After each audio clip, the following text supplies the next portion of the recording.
မင်္ဂလာပါရှင်ဒီနေ့ကတော့ကြက်ဥအချင်းစီပြန်ဟင်းလေးကိုမှဆေးဘက်ဝင်လာတဲ့မက်လင်ချင်းနဲ့ချက်စားပါတယ်စားလို့လည်းကောင်းပြီးတော့ဆေးဘက်ဝင်တဲ့တစ်ချက်ခုတ်နှစ်ချက်ပြက်ဟင်းလေးမျိုးချက်စားကြည့်ပါရှင်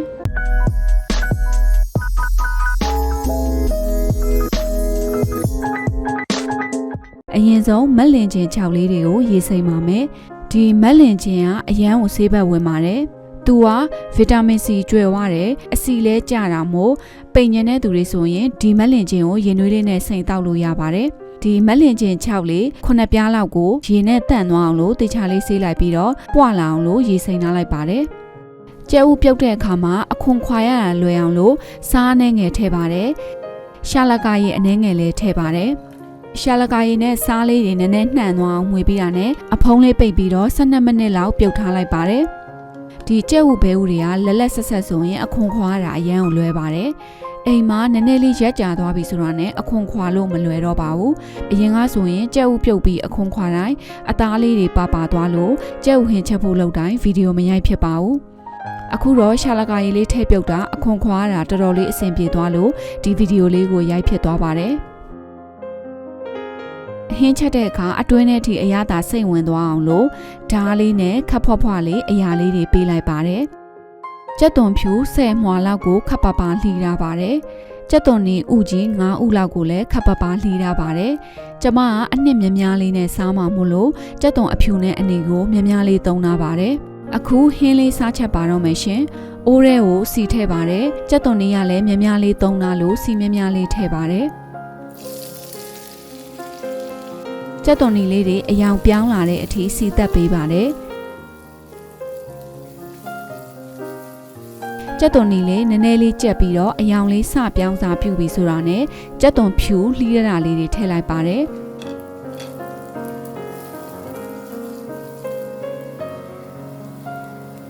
ကြက်သွန်ဖြူလေးတွေရောအနီလေးတွေရောအနံ့လေးမှုေးလာပြီးဆိုရင်တော့စနွှဲမုတ်လေးထည့်လိုက်ပါတယ်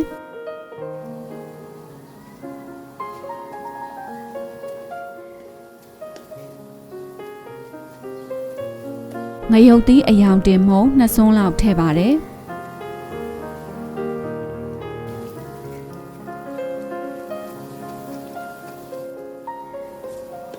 ငရုတ်သီးရဲ့အစိမ်းနဲ့လေးပျောက်သွားအောင်လို့နည်းနည်းလေးမှွေပြီးတာနဲ့ရေထည့်လိုက်ပါတယ်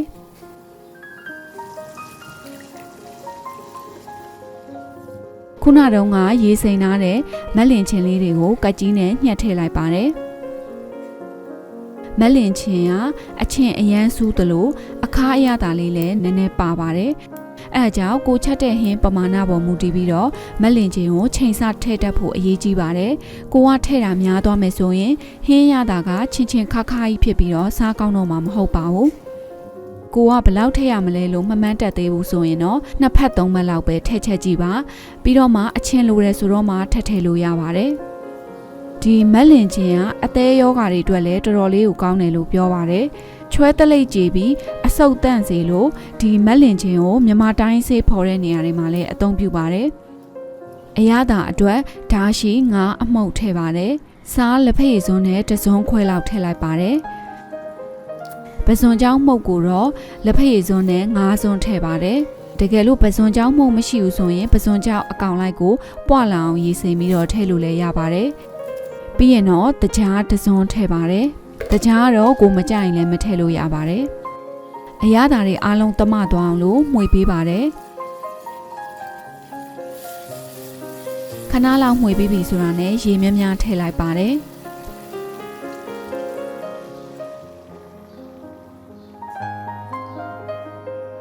ပြီးတာနဲ့ကြက်ဥပြုတ်လေးတွေထည့်ပါတယ်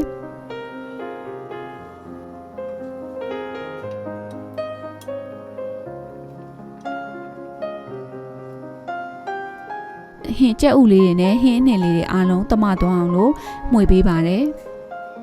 ဒီလိုမျိုးကြက်ဥချင်းဟင်းလေးချက်ပြီးဆိုလို့ရှိရင်စားကောင်းမှုအတွက်အရေးကြီးဆုံးအချက်ကတော့မီအားနည်းနည်းနဲ့အချိန်ကြာလေးချက်ပေးရမှာဖြစ်ပါတယ်အဲ့လိုအချိန်ကြာလေးချက်ပြီးတော့မှကြက်ဥအတွင်းထဲထိအရသာတွေစိတ်ဝင်သွားပြီးတော့ကြက်ဥကလည်းမမတင်းတင်းလေးနဲ့ထွတ်ထုပ်ကလေးဖြစ်ပြီးတော့စားလို့ကောင်းမှာပါရေကိုတော့ဒီမှာ3ရေလောက်ခန်းအောင်လို့တည်ပေးပါတယ် ကျုပ်ဟင်ဦးလေးတဲထားတဲ့အချိန်မှာတော့ကျက်ဥတွေအောက်မှာမကတ်အောင်လို့အထက်အောက်လှန်ပေးတာတို့အထဲကိုအရသာဝင်အောင်လို့ကျက်ဥဘော်ကိုအနှစ်ကလေးတွေဖုံးပေးတာတို့လုပ်ပေးရပါတယ်ဆက်စားတော့ကကျက်ဥ14လုံးပြုတ်တာမှာတစ်လုံးကပြုတ်ရင်းတန်းလန်းနဲ့ကွဲထွက်သွားလို့ဟင်းမဖြစ်ခင်ပါဇက်ထဲရောက်သွားပါတယ်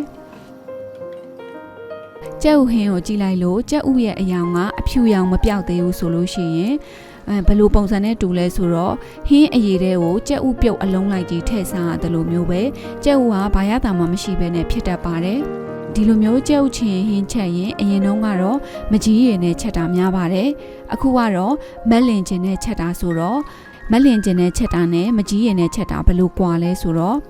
ဒီမက်လင်ကျင်နဲ့ချက်တဲ့ဟင်းလေးကလည်းမကြီးသီးနဲ့ချက်လို့ရှိရင်ထွက်တဲ့အနံ့လေးတိုင်းအနံ့တော့တူတူပါပဲအရသာကလည်းမကြီးသီးနဲ့ချက်ထားတဲ့အရသာအတိုင်းပါပဲတစ်ခုလေးပဲကွာတာကမက်လင်ကျင်ကနည်းနည်းလေးခါတက်တက်အရသာလေးပါနေတာတစ်ခုပါပဲခါတယ်ဆိုတာကအရင်ခါတာမဟုတ်ပါဘူးတိတ်တိတ်ချာချာလေးအရသာခံကြည့်တော့မှမတိမတာနည်းနည်းလေးအခါတက်လေးပါနေတာပါဟင်းလေးကအရသာမြည်ကြည့်တာပေါ့နေလို့ငမ်းမြားရီတစုံထည့်လိုက်ပါတယ်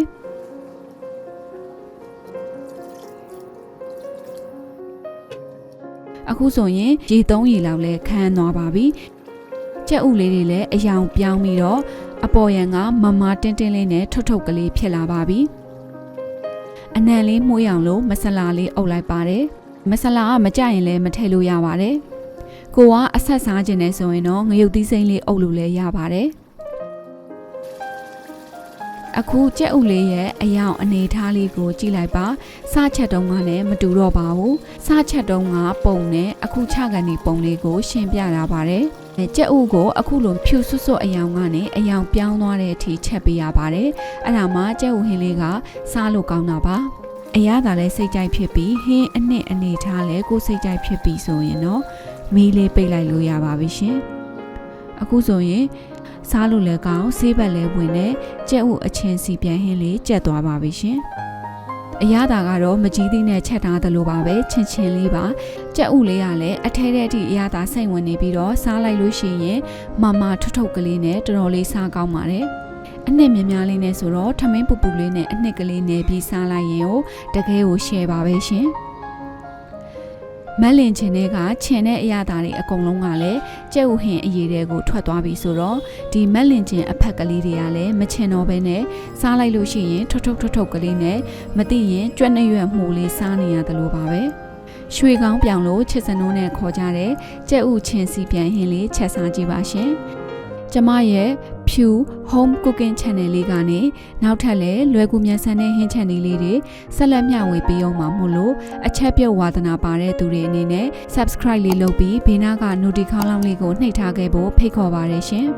ဗီဒီယိုလေးကိုအဆုံးထိကြည့်ရှုပေးကြလို့အထူးပဲကျေးဇူးတင်ပါတယ်ရှင်